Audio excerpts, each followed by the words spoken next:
Good afternoon and welcome to the latest episode of the club. Should be a very varied episode today with lots of interesting guests, including an international coach coming in to see us from our partner club in South Africa. And we're going to get started straight away with Colin.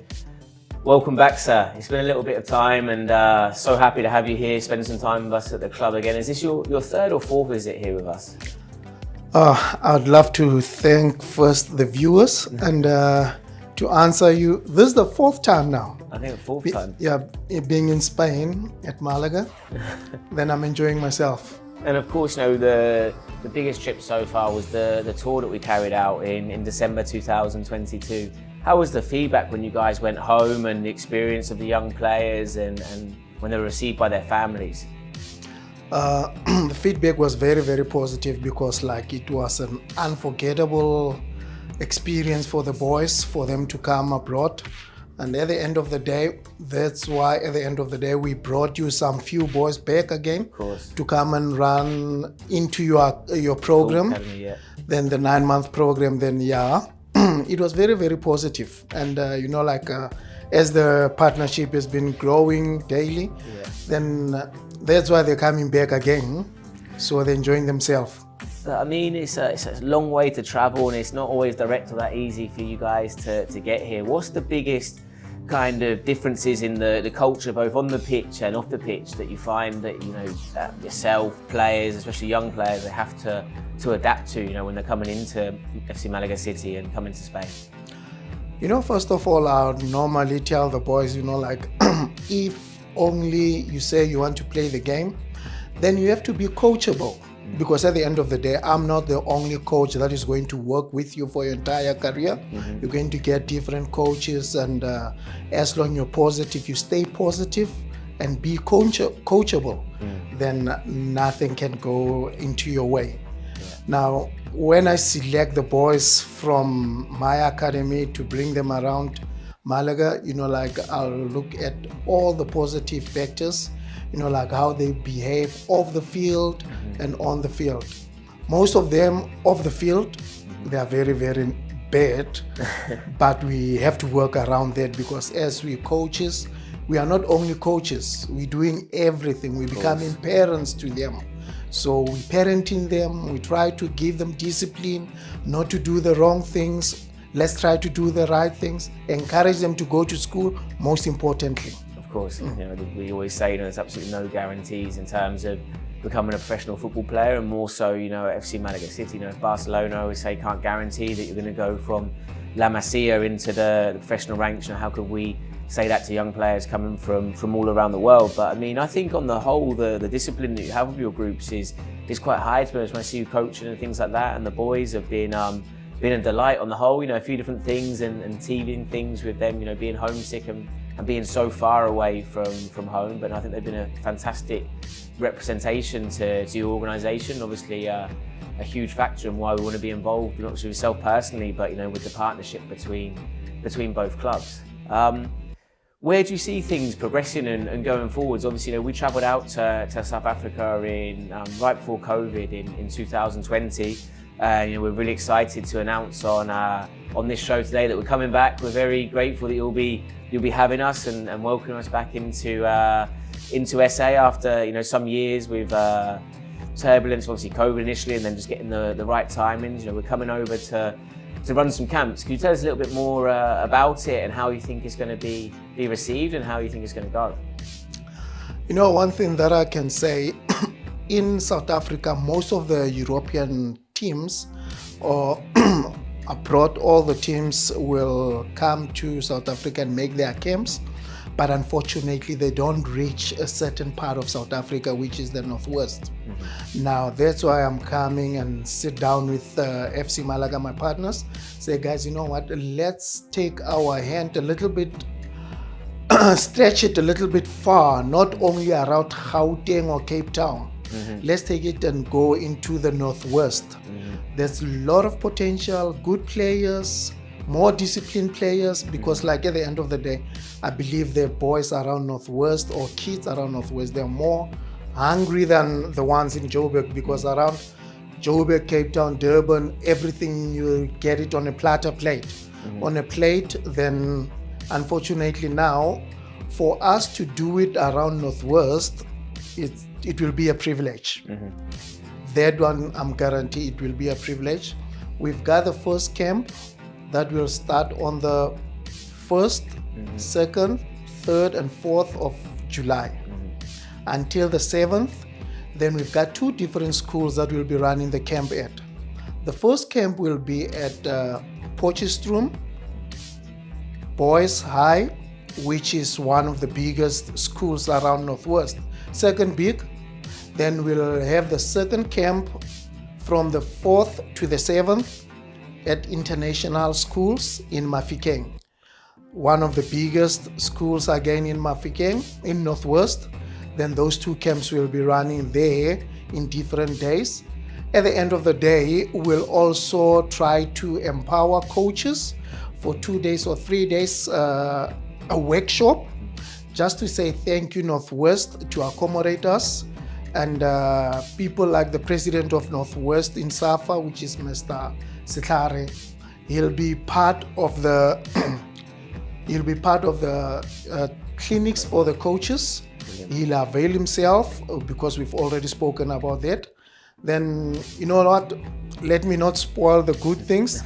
You can you can elaborate and go forward. The biggest one. I mean, before we get on to that, I mean, it sounds like we're very busy. I'm certainly hoping there's going to be time for a safari or 2 in there somewhere as well, and to see some of your fantastic culture. But speaking of culture, the big project that we've spent a lot of time over this trip of yours planning is the Spanish World Cup. And having a huge football festival for young players of the region to come in and play in a competitive tournament from under 6s all the way through to under 16s. I think you said it's something that you've tried, you had dreamed about doing for a long time, and I really hope now we can bring your vision off the ground and make something very special, culminating with the final games being in the stadium, I believe.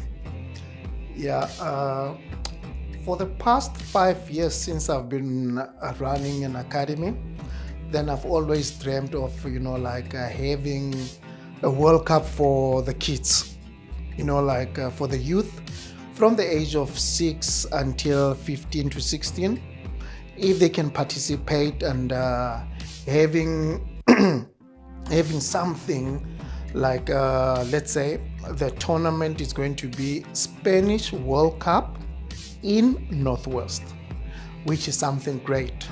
So in that fact, in that way, each and every kid will be looking forward to play in the tournament, because definitely there will be international players or coaches. Then for them to see that, it will drive them to to be more hungry and to see things are possible. Like the boys that I've brought in the academy, Sichaba, Mushita, right now around Northwest, they are the mirror for the other kids. Most of the kids wants to be like them. Most of the kids wants to come around. So at the end of the day, the World Cup will be something big. And a great landscape to be able to see all the players playing and look for standout players, future talents. And that's really a big part from our side of having such hand-in-hand partnership, is that you're opening to a pool of talented young men that otherwise we probably wouldn't get the chance to scout and to see and hopefully get as many as possible in the near future as they're growing up and getting older, progressing even into our first team, which would be the medium-term goal. And I think it's a very realistic one, to be honest. Yeah, we've got a pool of good players, and for them to come, let's say to come in the ranks of the academy and end up playing for the first team, it will be a miracle, and which is possible. It's not something that is not possible. It can happen, and it will happen with the pool of players that we have. It will happen. The only thing that will drive them more, some of them, they've never played in a huge stadium like Royal Bafokeng Stadium. We had few World Cup games playing there. Now for them as youth and playing their World Cup there again, it's something blowing. of course. They will be very, very excited. Something to work towards and be inspired every day in their training sessions at the club and preparation now as we gear up towards late June and the start of July. And of course, on this trip, when you've been with us this time, you're always very generous with your time, and you've travelled around. We had 2 away games, unfortunately, this time, so you haven't been able to see a home match. But what do you see as the benefits of the senior football teams that we have here at the Academy for your boys in the future? What do you like about the style of play or the environment, or what do you think it can give them that they maybe don't have in Northwest? I always tell them that, our football in SA, or let me put it like specifically SA, the boys, when we play around Northwest, we lack of a lot of things that I'm seeing the first team is having, like teamwork. That's the first thing. If you work as a team, you overcome a lot of things. And working as a team, again, it's already a win. It's already a bonus for the players and for the staff at the back.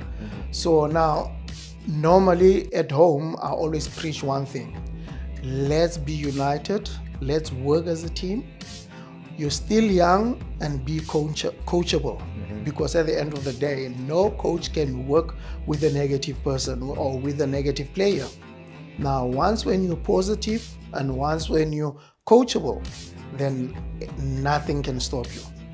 So at the end of the day, the philosophy, or let me say the way the first team is playing, I'm enjoying it, because at the end of the day, they play what we call in South Africa, I don't know what you call it here, tiki-taka, like pass to pass, then there's it, overloading one side, then switch the ball, things like that.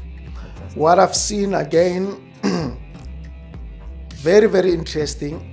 Our defender over the weekend started to go and play a striking force department. All the balls were coming straight up to the head.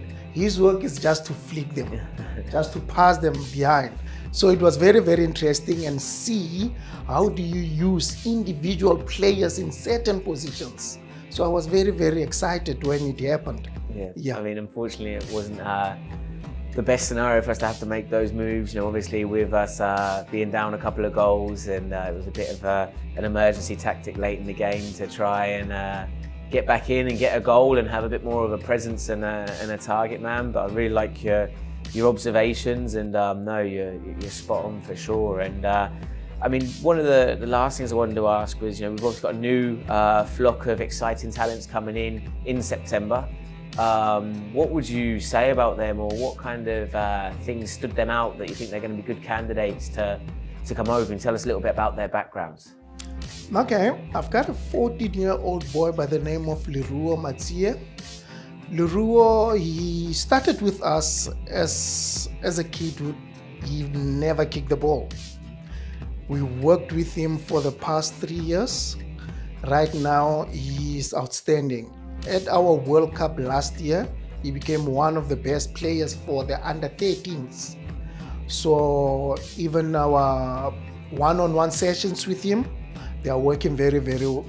They are benefiting him, working very, very hand in hand with him. And like now, at the end of the day, you see results. You can't see results over one night. That's why I say for the past 3 years, now we're seeing results right now. The boy is outstanding. He's a hard player. Then at the end of the day, there and there, we'll fix it when time goes on. And I believe when I bring him this side, you'll do the job for me on my behalf. We'll certainly try. I've got one of the goalkeepers, Bitumelo. Wow, a very, very good goalkeeper. He's tall for his age, and he's good with his hands. He's very, very good, outstanding goalkeeper. I believe if only our national team can have a look on that boy, then he'll go far. I've got another player, which is Lee Cabello, fantastic in the midfield. The boy went to Swallows. He played for Morocco Swallows for the reserve side. Then at the end of the day, when the management were changing coaches, things like that, the new coach, when he came in, then he said, he doesn't like the way he plays. but at Swallows, you know, like they call him Charlie. Andile Charlie is one of our best midfielders in SA, and he plays similar football like Andile. Unfortunately, right now he's back to my team. Then we're trying to fix him, but he's coming to Spain. Then those are the three boys that will be coming for the next 3 years.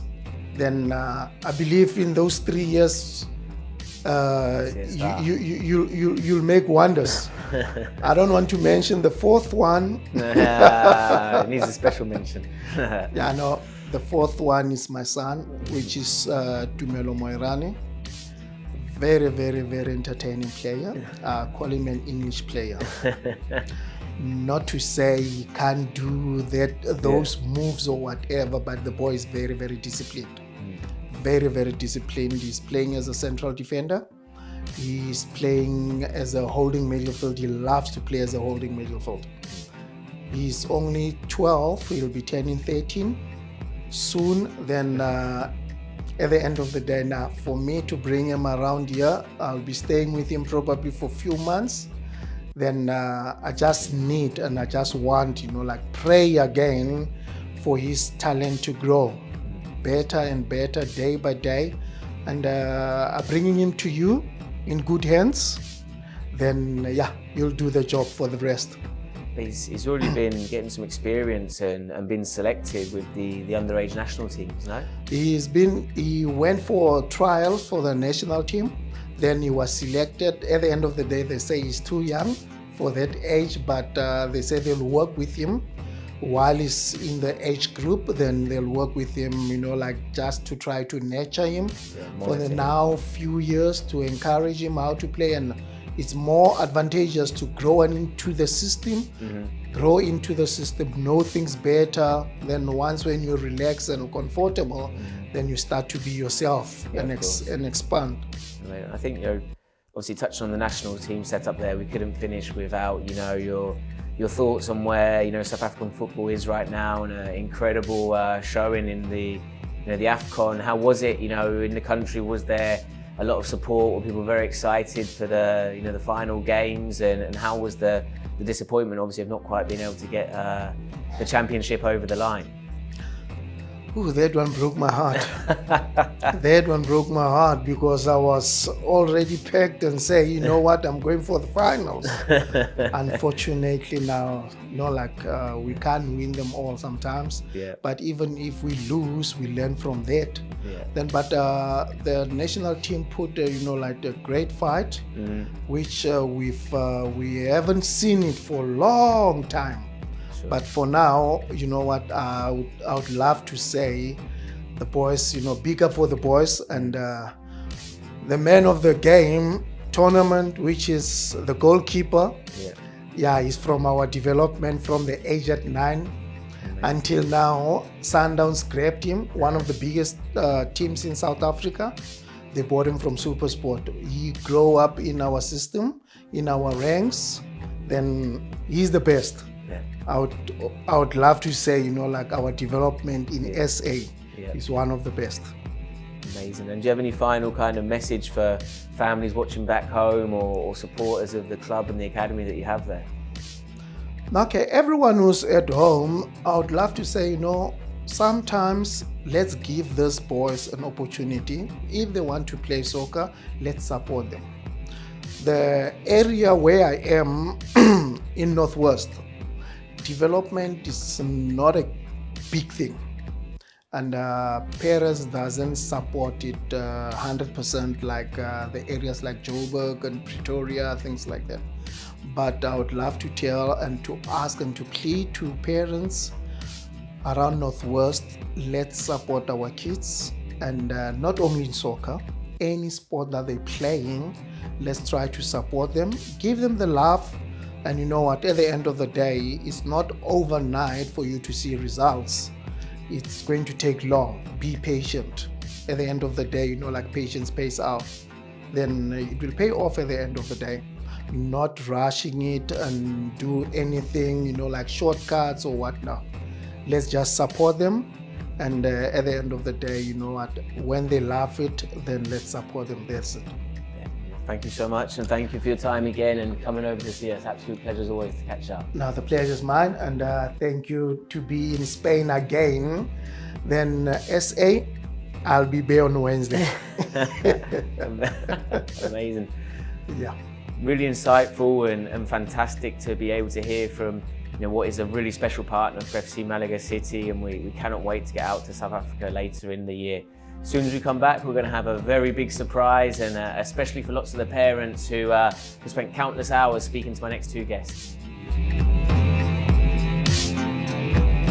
Well, it was fantastic to catch up with Colin, and a long time believer in what we're doing, and hearing his words and kind feedback. Obviously, it makes you feel very humbled and somewhat emotional to carry on building what we're doing, and we cannot wait, like I say, to get out there in June and meet all of his players that we haven't had the luxury to see from the trips of the groups he's been bringing over. But this next part for me is going to be something very different and very special for our viewers. We spend so much time talking about football, talking about training sessions, rondos, and where people have played and what coaching licenses they have. But to run a football club, it takes a lot more than just the bibs, the balls, and the cones, and the fantastic games that we get to play. There's a huge team here at FC Malaga City, and I'm really delighted to welcome our fantastic, tireless, and very empathetic player welfare team. So, Irene, Nicola, thank you so much for your time and for spending it with us.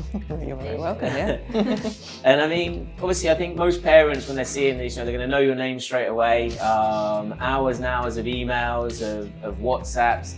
And I guess for you guys, really, a lot of the time, you get lots of nice messages, but many occasions as well, it's when someone's got a problem, you're the kind of the firefighters to run to. Yeah, we kind of are. Yeah. Definitely. And I just want to say a personal thank you, for all what you do and how open you are. Sometimes you're in hospitals until, unfortunately, boys do have accidents. You're in hospital until God knows what time in the evenings. I see you responding on weekends. It's like you don't have a work schedule or a day off. But wanted just to spend some time and find out a little bit more about you guys and what Malaga City means to you. Why, obviously you're not out on the pitch, you don't see a lot of the training sessions, so it is a very different experience to say, Samu is coaching the under 18s and things like that, so why Malaga City sort of thing? Well, for me, it's meeting the parents, the boys, and people that I wouldn't normally meet in everyday life. The variation as well. Every day's different. Like parents, they come in and they're always happy to see you. The ones that are maybe from different parts of the world that you're never ever going to go to. For sure. So yeah, just the variation, it's really good. And the gifts at Christmas aren't bad as No, well. they're not. They're not, no. And obviously when we met when you were working as a language tutor, and it was kind of organically happening, and we saw how much a great person you were, and it felt like a really, really good fit. And I think something has grown maybe even further than we expected. How did you feel to make almost a career change and to come into Malaga City? Well, actually, I think I feel really, really lucky, because it's true that I have changed something in my career, because now I spend a lot of time in the hospital. But I think, as Nicola said, every day is a new adventure. So it is true that every day is different. It's a challenge for me. Every day receive or to welcome a different players from different countries, different cultures too. So I think that it's really important to show them how the culture, how the Spanish people is, and I think that it's a pleasure just to welcome them. And it's true that I feel lucky because we have very good players. They are really nice, they are good guys, the girls too, and the parents are really nice with me too, and with you too. Yeah. So I feel really lucky. Of course, you're a language specialist. Tell us a little bit what languages you're speaking. Well, my first foreign language is French, and it's true that I have improved my English talking with them every day. It's really nice I really like to learn different things, and with them I have the opportunity to improve and to learn more. And so you're someone that's spent time and learnt languages, and a big part of your role here is the Spanish classes and the Spanish culture program that we have here at the club. How do you think the boys get on learning Spanish? Is it nice to see the ones that do take it really seriously, and have you seen progression, development in For that me, way. it's really, really good, and I'm really happy when they come and they talk in Spanish. I can see how they can improve if just in 1 week, or for example, last week we have the exchange to talk with different people, and they were almost all of them there. They were talking in Spanish. They were ready to participate, to be part of the activity. So for me, it was I really feel very proud of them when they make the effort to talk Spanish with us here in the office, with the coaches, with everyone in Almun ecar. So even if they laugh because they think that is a joke or something, or if they do a mistake, but it's really nice when you see that they arrive, they can speak any word in Spanish, and 1 month, 2 months, or even now in February, they can have a conversation. Incredible. They say, okay, Irene, let me to call, I'm gonna try. So it's just the attitude, I'm gonna try. So I'm really happy when they do that. And Nick, obviously you're a mother yourself, and you know, we have boys from, I wouldn't say every country in the world, but you know, a huge amount. There's a you know, huge amount. and certainly every continent, you know, different time zones, sometimes up to 9 hours difference with their parents at home, and that's why some of your work is having to take on calls and WhatsApps at unsociable hours, you know, to make sure that we can get the communication they need. If you were sending your son or daughter so far away from home and to Spain and Malaga City, prior to your child leaving, what would be your main thing that made you apprehensive or you'd worry about? I think first of all, just the fact that it's probably the first time that they've been away from home. Yeah. So I'd want to know that they're going to be taken care of. I want to know that people are going to be there and worry about them, I guess. Yeah. And that there's points of contact that you can be in touch with. Sure. So we are real. Yeah, yeah. Not ChatGPT. I'd want to know that. I just want to know about, I guess, the academy, the area that they're going to be in, the accommodation. I guess I'd want to know a bit of everything, which is what we try to provide. Definitely. I mean, once then, so you know, your hypothetical son daughter's now here at Malaga City, about pumping up your guys' own tyres. What would have put you most at ease? You know, what would you most like about the player welfare service that we offer? What do you think we excel in? I think that we excel in being friendly, being open. You can ask us anything. They trust us, Yeah. and that's really nice when because you know that they are in a foreign country, but they know that they can text us or they can call any hour. Exactly, and we will be there for them. Obviously, or we don't want they having problems, or we don't want they getting injured or something. But it's football, so it's something that is gonna happen. So I think that is really important that they trust everyone here in the academy, and they know that they can count on us for everything. Yeah. That's amazing. No, really, really nice. And just thank you, honestly, a real heartfelt thank you. I think you guys often go off the radar. You know, people get all the nice posts on social media and new superstar, first team player, coaches, things like that. We're playing Paris Saint-Germain, and I think that people don't see what goes on behind, you know, the cogs that are keeping this moving. And I can definitely say without the both of you, we wouldn't be half the football club that we are. So thank you so much, and thank you again for your time today. Thank you. Thank you. That brings us to the end of another episode of the club, and we really hope, again, you know, comment below and let us know ideas of people that you'd like to see from across Malaga City, which stories you'd like to hear, because there is 1,000,001 stories here, and that's not exaggerating. So hope you enjoyed it and have a fantastic week.